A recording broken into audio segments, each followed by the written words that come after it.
Hi, my name is Mark Polton. I'm a real estate investor in the greater Charlotte, North Carolina area. I'm what you would call a no frills, no thrills real estate investor. If you're looking for somebody who's got a big fancy car in the background, nice studio office, or somebody who's trying to sell you a $19.95 a month subscription to their newsletter, I'm not that guy. Check out a different channel. So today I was taking my son to school and I was thinking about immutable laws of the universe. There's several of these, and I think I've talked about one of them before. You reap what you sow. What you put out into the universe, you get back. Not in the channel in which you put it out in, but you'll get it back through other channels, oftentimes 10 times full, tenfold, 10 times, whatever. But we were on our way to the gym before school, and a commercial came on talk radio. My phone has been on the fritz a little bit and just got it back.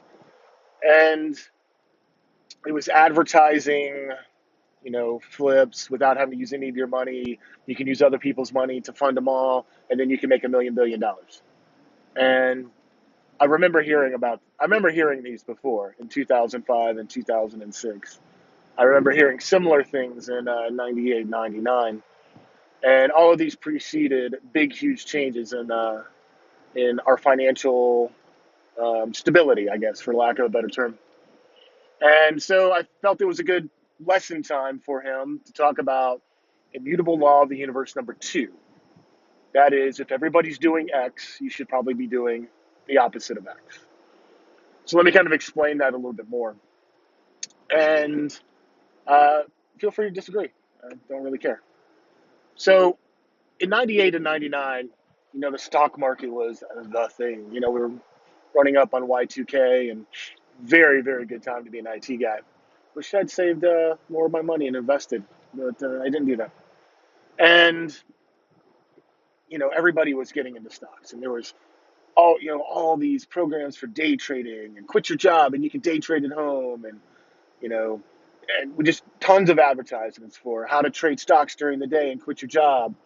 And when it reached a fevered pitch where everybody was talking about the stocks that they had, I remember Qualcomm was huge.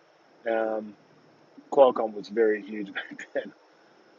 And one of what happened is, in my opinion, they sucked everybody in, got everybody excited, and then the big boys came in and they took all their money. Granted, there was a lot more institutionally going on, too big to fail, and government bailouts and stuff like that, which I completely disagree with. However, it happened.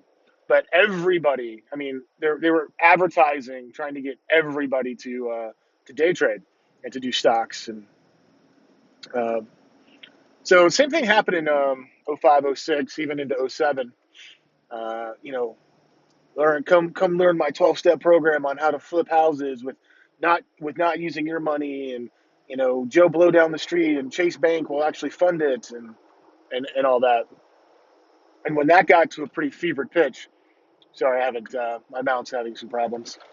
Um, you know, Housing market crashed. The Big Short, great movie. If you haven't seen it, check it out. Kind of what happened in the housing crisis of 2008 ish. And now we're starting to see signs again. So it's February 2019. I don't listen to a whole lot of radio anymore. I have podcasts and YouTube videos and stuff that I get the majority of my information from. If I do listen to the radio, it's a replay, usually on YouTube, that cuts out all the commercials, makes it much more efficient. Anyways, the so I'll continue to have this lesson with my son, but you know, big big proponent that if everybody's doing X, you should probably seriously be considering doing negative X. And that has to do with anything else. Fashion trends. Her fanny packs are coming back into style.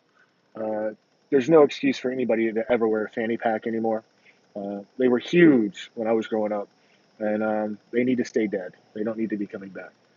But even music trends, fashion trends, political trends, and everybody is jumping on the bandwagon to join some movement or do some activity or something along that lines. It's probably a good time for you to be looking to exit that activity or to do the exact opposite. The herd mentality is very prevalent, and it's usually extremely ignorant and uneducated. I know those are basically the same thing, but I'm going to use it here anyways. So, always be on the lookout, for what's going on, especially in real estate. If everybody's really excited and everybody wants to teach you how to do X, it's probably time to be looking at negative X. So flipping is probably at its peak last summer, maybe summer of 2018. Shows like Flip or Flop, which I happen to like. Um, they made it very popular, made it look relatively easy, even though I think they tended to lose some money from time to time. Let's face it, the California market was stupid in the way that it appreciated. And I'm glad that they were able to make money off of it. It's not what I want to do. I'm in the buy and hold market, and I don't care if it's going up or going down. If I can find a good deal and make money off of it, I'll take it. But right now, we're not actively pursuing acquiring more properties.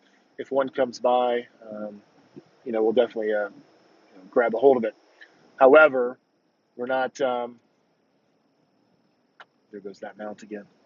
We're not, I don't actively look on the MLS. I'm not actively calling up wholesalers and stuff like that because it is a changing market. We've gone from a seller's market to a buyer's market.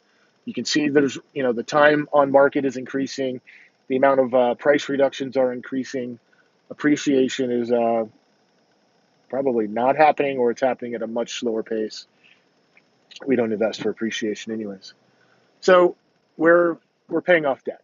That's my goal for the next year, is to service 60,000 in debt, maybe 100,000, depending on how things shake out. Um, in preparation for, if there's a down economy, short of complete death spiral, we're looking at 20 to 30% unemployment. Uh, that's a big game changer there. However, barring that, we're getting ready to assume a lot of mortgages.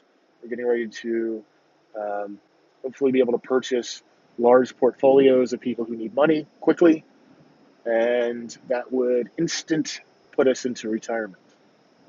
Anyways, these are my thoughts on the immutable law of the universe, dose, and what it means.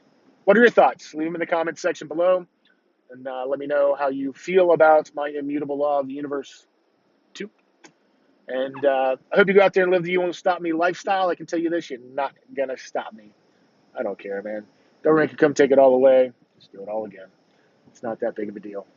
So once you have the knowledge, just repeat it. Anyways, I wish you success.